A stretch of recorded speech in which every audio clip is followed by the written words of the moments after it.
अपनी निष्ठा परिपक्व करे।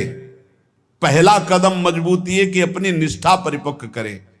कोई तुम्हें साथ नहीं देगा, कोई तुम्हारा इस मार्ग में मित्र नहीं होगा। जिसको मित्र बनाओगे वो घसीट लेगा प्रपंच की तरफ। आपको अकेले चलना है। आज तक का पूरा खुद का अनुभव है, इस मार्ग में अकेले चलना है। इस मार्ग में हमको मरना है।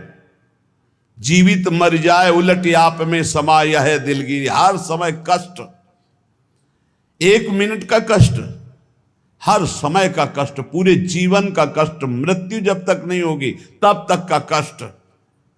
लेकिन उस कष्ट से ना उदास, ना निराश, ना हताश, पूरे जीवन की बात है। जब साधक पहले पड़ाव में दृढ़ हो जाता है, पहला पड़ाव यही है, सुख की तरफ आकर्षित नहीं होना, दुख से हमें मुख नहीं मोड़ना, तब उसे साधकों को सत्संग मिलता है, शुद्ध संत संग। उस संत संग से शुभेच्छा जागृत होती है, मुझे भगवत प्राप्ति करनी है। पहला पड़ाव तुम्हें सुख घसीटेगा, कदम नहीं बढ़ा देना सांसारिक सुख की तरफ। दुख तुम्हें भयावह लगेगा, कदम उसी की तरफ बढ़ाना। यह है भगवत प्राप्ति के मार्ग का पहले साधक का कदम। पकड़ो, सुख घसीटेगा, सुविधाएं घसीटेंगी, सुख सुविधा की तरफ कदम नहीं बढ़ाना। दुख घसीटेगा, भयावह दिखाई देगा, चलो दुख की तरफ चलो। और जिसने दुख की तरफ कदम बढ़ा दिया भगवत मार्ग में, वो महासुख को प्राप्त हुआ। दूसरा उसको क्या संग? संत संग मिलता है, विशुद्ध संत संग। उससे शुभेच्छा जागृत होती, अशुभ कर्मों का त्याग और भगवत प्राप्ति की प्रबल इच्छा। ऐसे पुरुष को प्रापंचिक रिश्ते नातेदारों से बैठकर बात करना, ये सब कुछ अच्छा नहीं लगता। पहला पड़ाव भोगों की सुविधा मिलेगी उसकी तरफ से ना बोलना है। दुख है परमार्थ में, ये दिखाई दे रहा है आपको, लेकिन दुख नहीं, महासुख है। जैसे संसार में सुख है ये दिखाई दे रहा है, लेकिन ये भगवान कह रहे हैं दुखालय है, इधर सुख नहीं है। परमार्थ में दुख दिखाई दे रहा है, लेकिन इधर महासुख है, इधर कदम बढ़ाओ परमार्थ की तरफ। दूसरा, जे ही कदम बढ़ाओगे तो सच्चे संतों का संग मिल जाएगा, पहचान, शुभेच्छा जागृत हो जाएगी। पापाचरणों का त्याग और भगवत मिलन की, शुभ कर्मों की अंदर प्रबल इच्छा जागृत होगी। तीसरा, उसे बद्ध पुरुषों का संग अच्छा नहीं लगेगा। ये रिश्तेदार, नातेदार, सांसारिक भोगों में फंसे हुए लोग, ये अच्छा नहीं लगेगा। भले वो संसार के बीच में रह रहा है, लेकिन उसको इनसे प्रपंच की बातें करना, संसार के लोगों की रिश्ते नाते की बातें, ये अच्छा नहीं लगता। आंतरिक जब मन का आकर्षण भोगों की तरफ होता है, उस भोगों से मन को जलाते हुए परमार्थ की तरफ चलना है। क्या जाने संसारी पुरुष, इनको तो जब जो इच्छा हुई सो भोग लिया, ये क्या जाने चढ़ाई को, ये तो खिसकते हुए गए नरक की तरफ। और वो जब साधक संभल कर चलता है तब इनको लगता है नहीं नहीं, परमार्थ में इतनी ऊंचाई पर नहीं, भ्रष्ट करने के लिए वो उपदेश देते। तो बद्ध पुरुषों का संग ऐसे साधकों को अच्छा नहीं लगता।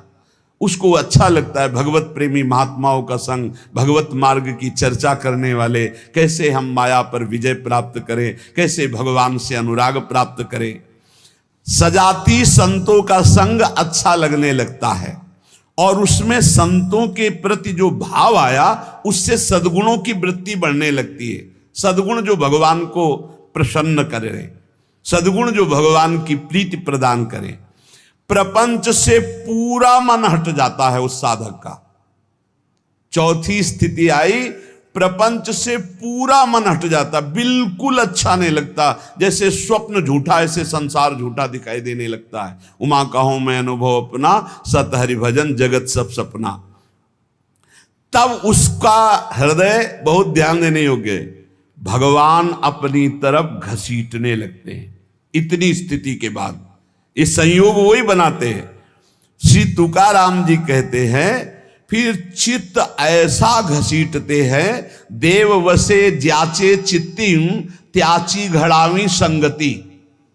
ऐसा चित्त घसीटा कि अब तड़पड़ाहट प्रकट हो गई, व्याकुलता प्रकट हो गई भगवत मिलन की चाह की।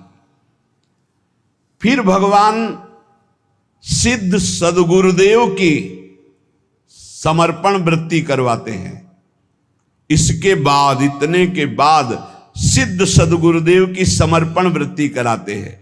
और जहां सिद्ध सदगुरुदेव की समर्पण वृत्ति हुई, उसके आचार विचार चिंतन सब उसी कोटि होने लगे। महापुरुषों का प्रभाव होता है कि बहुत कम समय में, जो हजारों वर्ष की साधना से नहीं होता, कम समय में परिवर्तन प्रारंभ होना शुरू हो जाता है। उसमें वो सब सामर्थ्य आने लगती, वो सद्गुण आने लगते हैं जिससे वो प्रभु को रिझा सके। ये बातें कभी नहीं होनी चाहिए वैष्णव में।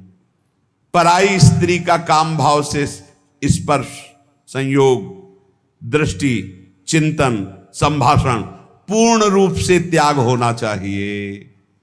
पराई स्त्री की वैष्णवजन गृहस्थ भी होते हैं, वैष्णवजन विरक्त भी होते हैं। तो जो गृहस्थ हैं वो अपनी स्त्री में धर्मानुकूल, और जो विरक्त हैं भगवत भाव से। पहला वर्ज, पर स्त्री के प्रति दोष दर्शन, पर स्त्री के प्रति भोग वृत्ति की भावना बिल्कुल त्याग दे, नहीं भगवत मार्ग में आगे नहीं बढ़ पाएगा।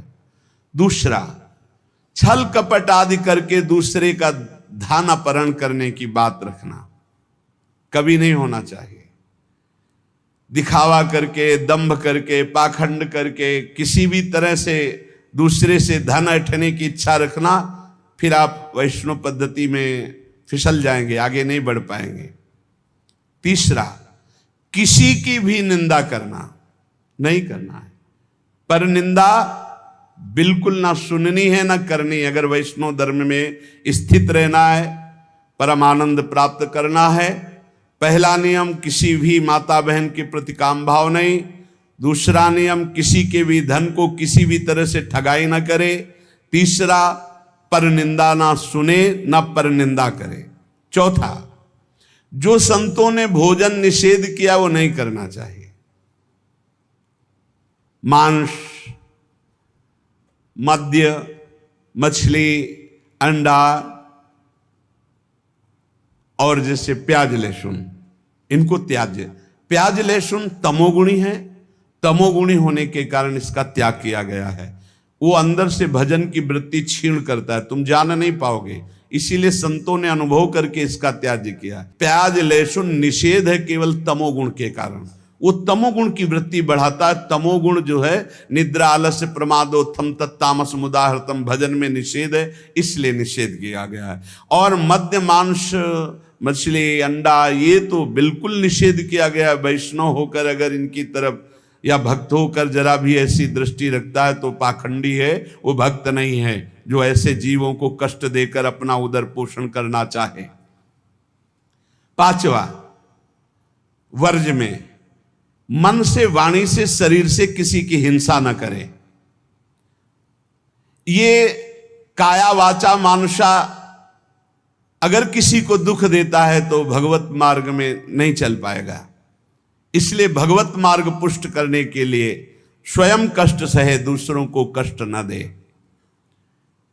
आचरण, जो अपने धर्म के आचरण उन्हीं का पालन करे।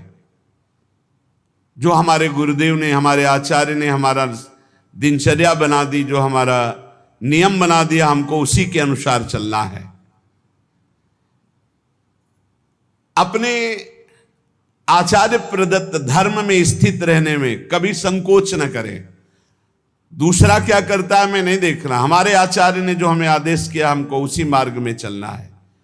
जो विधि निषेध किया गया उसका पालन करें। ये नहीं करना, ये करना है, इसे विधि और निषेध कहते हैं। विधि कहते हैं ये करना है, निषेध नहीं करना है। जो कहा गया है वैसे ही चले। प्रभु को प्रसन्न करने के लिए संतों के जो उपदेश है वो सर्ववंद्य हैं। इसलिए अपने धर्म के अनुसार जो आचार्य ने आपको उपदेश किया, गुरु ने उपदेश किया, जो ऐसे चलता है वो कर्म बंधनों पर विजय प्राप्त कर लेता है।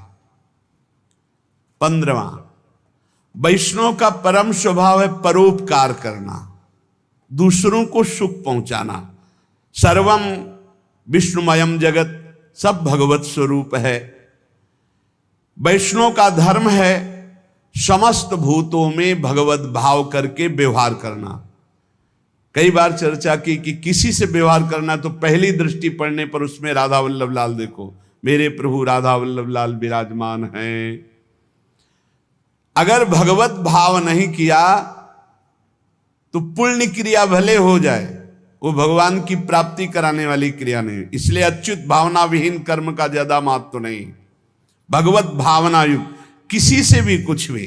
परोपकार ये बहुत बड़ा धर्म है। कोई बीमार है, कोई कष्ट में है, कोई वृद्ध शरीर है, हमें अवसर मिले तो हमें सेवा करनी चाहिए। अगर हमारे पास अर्थ है, कोई बीमार है, वो अर्थ की अव्यवस्था कारण सही औषधि नहीं उसकी हो पा रही, हमें कूद पड़ना चाहिए, हमें सहयोग करना चाहिए। धन की सार्थकता है इसी बात में कि दूसरों को हम सुख प्रदान कर सके। परोपकार सबसे बड़ा धर्म है। परहित सरिस धर्म नहीं भाई, पर पीड़ा सम नहीं अधमाई।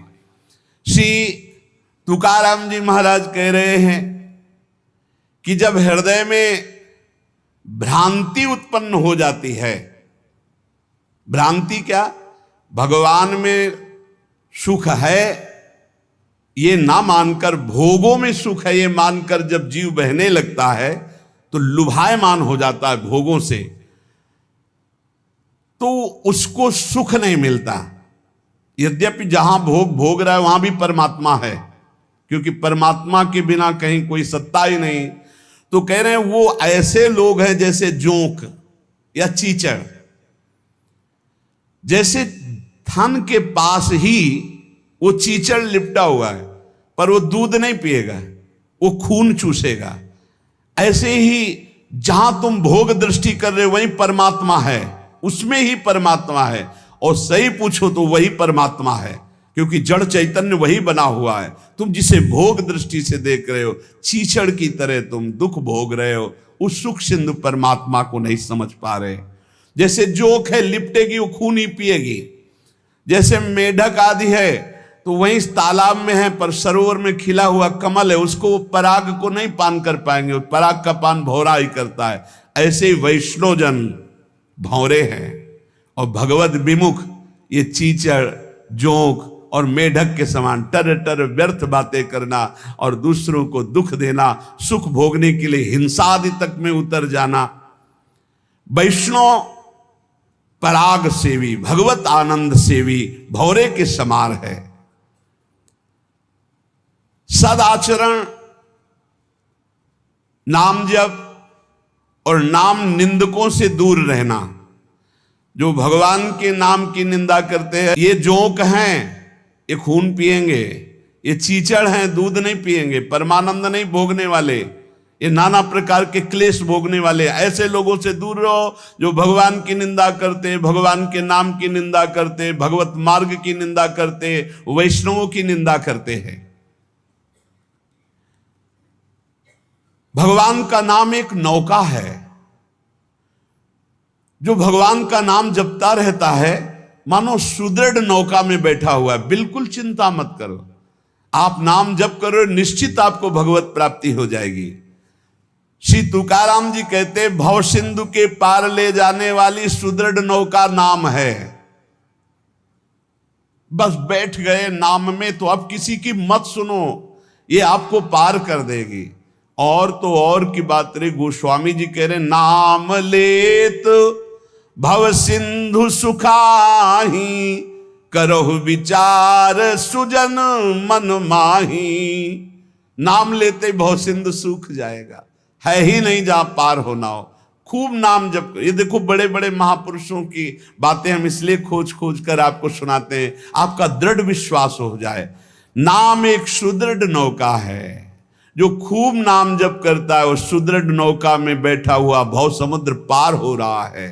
बिल्कुल किसी की बात मत सुनो। बड़े बड़े सिद्ध महापुरुषों के जीवन चरित्रों को पढ़ के देख लो, केवल भगवान नाम से ही सिद्ध हुए हैं। जितने भी उच्च कोटि के महापुरुष हुए, तुकाराम जी सदैव भगवान के धाम को गए, जितने भी महापुरुष हुए आप उनके चरित्रों को पढ़ के देखो, आपको नाम मिलेगा। नाम, जीवन में नाम जितना उतने ही वो महापुरुष हुए। बीज पेड़ से ही प्रकट होता है, पर पेड़ बीज से ही प्रकट होता है। बताओ भाई, बीज फूटता है तब पेड़ प्रकट होता है, और पेड़ से ही बीज प्रकट होता है। तो पहले क्या हुआ? बड़ा विचित्र है। ऐसे ही नाम से नामी प्रकट होता है, और नामी से ही नाम प्रकट होता है। निर्णय करना कौन बड़ा है, को बड़ छोट कहत अपराधु। तुकाराम जी कहते हैं, पेड़ के पेट में बीज है, तभी तो फल रूप में आकर फिर बीज बनता है, और बीज के पेट में पेड़ समाया हुआ है। ऐसे ही भगवान में नाम विराजमान है, तभी परिचय होता है, और नाम में भगवान विराजमान है, तभी दर्शन होता है। नाम को पकड़ लो। निर्णय करना बड़ा मुश्किल है कि पहले पेड़ कि पहले बीज, क्योंकि बीज के बिना पेड़ नहीं, और पेड़ के बिना बीज नहीं। कैसे पर निर्णय कर पाओगे? बोले पेड़ बड़ा, तो बोले बीज के बिना पेड़ कहां से आ गया? तो बोले बीज बड़ा, तो बोले पेड़ के बिना बीज कहां से आ गया? बीज के बिना पेड़ नहीं, पेड़ के बिना बीज नहीं। तो पहले कौन हुआ? पेड़ हुआ कि बीज हुआ? निर्णय करना मुश्किल है। इसलिए सर्वलोक महेश्वर भगवान का नाम बीज है, और भगवान पेड़ है। ऊर्ध्वमूल मधा शाखा मस्वत्तम प्राहुरभ्यम, गीता जी में कह रहे, उसी पेड़ का बीज है नाम, और उसी नाम के पेट में पूरे के पूरे भगवान के ज्ञान, वैराग्य, भक्ति, रूप, लीला सब समाया हुआ है। बीज है भगवान का नाम। श्री तुकाराम जी कह रहे हैं, पंडित हो या बालक हो, मूर्ख हो या विद्वान हो, जो नाम को पकड़ लेता है वो सब ज्ञान प्राप्त कर लेता है। सब ज्ञान, बात पकड़ लीजिए। पहले मास्टर जैसे बालक को हाथ पकड़ करके लिखवाता है काखा गाघा, फिर एक दिन वो पूरा का पूरा शब्द पढ़ लेता है। ऐसे प्रारंभ में गुरुदेव साधन बताते हैं, बहुत ही कड़वा लगता है, लेकिन जब वो तो सब ज्ञान उसके अंदर जागृत हो जाता है, सब वैराग्य, भक्ति सब अंदर जागृत हो जाता है। क्या जुगनू कभी सूर्य की तेज की समानता कर सकती है? अन्य जितने साधन है सब जुगनू, वो भी चमकते हैं, और सूर्य है नाम। नाम की समानता कोई अन्य साधन नहीं कर सकता। इसलिए सूर्य स्वरूप भगवान के नाम का निरंतर गाय। अन्य साधनों की तरफ दृष्टि मत दो। अखिल जगत महासुख से पूर्ण नजर आएगा जिस समय निरंतर नाम चलेगा। लीला मात्र भगवान का ये माया क्षेत्र है, एक लीला मात्र। ऐसे तर जाओगे तुम्हें समझ भी नहीं पड़ेगा, सुख पूर्वक संसार से तर जाओगे। इस माया जाल से समाप्त होने के लिए तुकाराम जी कह रहे हैं, केवल मुख से तुम नाम उच्चारण करो, भवबंधन अपने आप छिन्न भिन्न हो जाएगा। केवल नाम उच्चारण करो। ये बड़े बड़े महापुरुषों के वचन हैं। भव सिंधु से पार हो जाओगे बिना प्रयास के, सुख पूर्वक यदि नाम जप करोगे। नाम जप की रुचि और बढ़े, इसीलिए ठाकुर सेवा का सौभाग्य मिला है। जैसे जैसे हृदय पवित्र होगा अपने आप नाम जप स्फुरित होने लगता है। तो जब ठाकुर सेवा का तुम्हें अवसर मिले तो जरूर दौड़ भागो, क्योंकि वो नाम जप में प्रीति बढ़ाएगा। ठाकुर सेवा, श्री जी की सेवा, ये तुम्हारे भजन की वृद्धि कर देगी। इसमें कभी ऐसा मत सोचो कि एकांत में बैठकर अगर मैं नाम जप करता तो ठीक था, ये हमको तो सेवा में लगना। सेवा से नाम जप की प्रीति और बढ़ती है। अगर देवालय में सेवा मिले या अपनी कुटिया में ठाकुर सेवा विराजमान करके मिले। देखो, भांट की तरह उनकी स्तुति करो और तुच्छ नीच भाव रखकर अपने को उनकी सेवा में लगा दो, तो तुम्हारे हृदय में नाम सतत चलने लगेगा। जैसे सूतमागध बंदी जन राजा का गुण गाते हैं, ऐसे दैन्य होकर के प्रभु के गुण गाओ। देखो ना, बड़े बड़े महापुरुषों के, सूरदास जी के अश्रु चल रहे, पद गा रहे, ठाकुर जी बैठे सुन रहे। ये भगवत मार्ग है, प्रेमियों का मार्ग है। इसमें अलग दैन्य भाव होकर पद गायन कर रहे और एकदम अपने को नीच समझ करके प्रभु की सेवा में लगे। बड़ी कृपा है जो हमसे सेवा करवा रहे हैं, नहीं तो पापाचरण भी तो शरीर से हो सकते हैं। दो बातें यदि हो रही तो तुकाराम जी कह रहे हैं कि नाम जब बहुत शीघ्रता से निरंतर चलने लगेगा। यदि श्री जी की सेवा और श्री जी के गुणों का गायन, लीला गायन दैन्य होकर, जैसे राजा के सामने कुछ चंद धन के लिए सूतमागध बंदीजन उनका जस गाते, ऐसे हम प्रेम के लिए अपने आराध्य देव का जस गाते हैं। श्री तुकाराम जी कह रहे हैं कि बड़े बड़े देवता भी इच्छा करते कि मृत्यु लोक में मानव देह में हमारा जन्म हो जाए, तो हम ऐसा भजन करेंगे कि भगवान को प्राप्त कर लेंगे, स्वर्ग से भी ऊंची स्थिति प्राप्त कर लेंगे। और तुम मृत्यु लोक के भोगों में फंसकर भगवान को छोड़ रहे हो। तुकाराम जी कह रहे स्वर्ग के देवता इच्छा करते कि कभी भगवान हम पर कृपा करें, हमें मृत्यु लोक में मानव देह दे दे जिससे मैं भजन करके भगवान को प्राप्त करूं, और तुम मृत्यु लोक के भोगों में भगवान के भजन को छोड़ रहे हो। स्वर्ग के देवता स्वर्ग और स्वर्ग के भोग छोड़कर मृत्यु लोक में मानव देह में आकर भजन करके भगवान को प्राप्त करना चाहते हैं। आपको सहज में अवसर मिला मानव देह, अब मृत्यु लोक के भोगों में फंस करके नाम जप मत छोड़ो।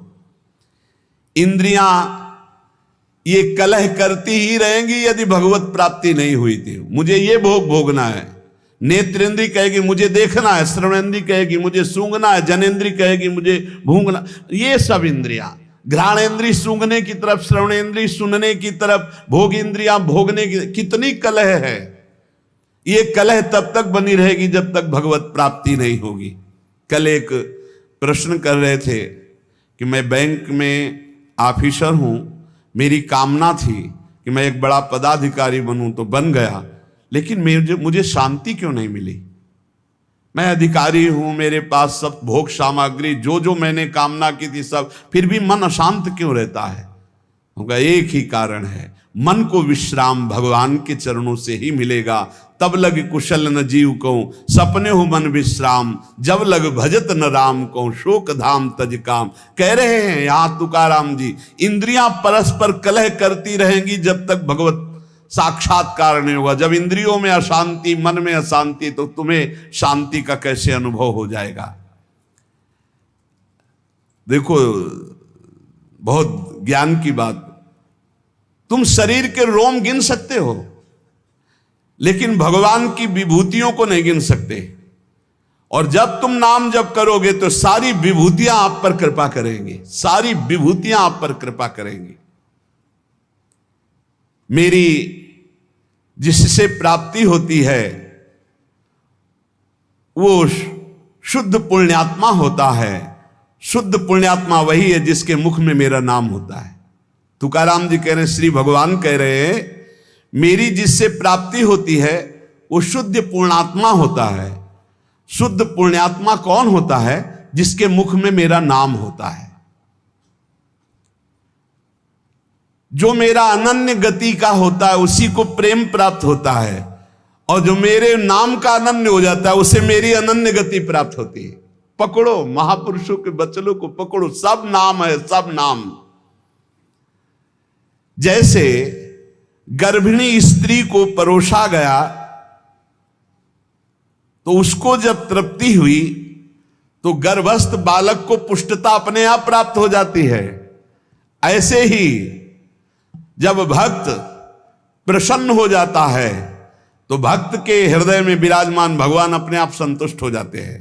तो नाम जप करे और भक्तों की आराधना करे, अपनी कोई स्वतंत्र इच्छा ना रखे, अपनी इच्छा को भगवान की इच्छा में समर्पित कर दे। माली जल को जिधर ले जाता है उधर ही जल प्रवाहित होने लगता है। हमारे जीवन बगीचा के मालिक हैं भगवान गुरुदेव। जिधर वो हमको ले जा रहे हैं हमको उधर ही बहते चले जाना है। अगर उधर नहीं जाओगे तो प्रवाह फूट पड़ेगा और गलत दिशा की तरफ चला जाएगा। तुकाराम जी कह रहे हैं मधुर और विशद आनंद देने वाला भगवान का नाम है। देखो जल में भेद नहीं होता, जल सब में गिरता है, लेकिन अपने भावानुसार उसका स्वरूप अलग हो जाता है। जल तो ईख में भी गिरता है तो वही जल मधुर गन्ने का रस बन जाता है, और जल धतूर में भी गिरता है जिससे उसका फल पुष्ट होता है, वो जहर बन जाता है। जल केले में गिरता है जिससे कपूर बन जाता है। जल सीपी में गिरता है तो मोती बन जाता है। जल तो समान भाव से बरसता है लेकिन अधिकारानुसार उसका फल अलग अलग हो जाता है। तो जो उपासक भगवान में डूबा हुआ है वो महामधुर रस विशद आनंद विभिन्न विभूतियों का कृपा पात्र बन जाता है। और जो भगवान से विमुख है तो कृपा उनको भी की, मानो दे दिया है, पापाचरण करके अपने जहर जैसा जीवन बना लेते हैं, अशांति में जीवन बना लेते हैं।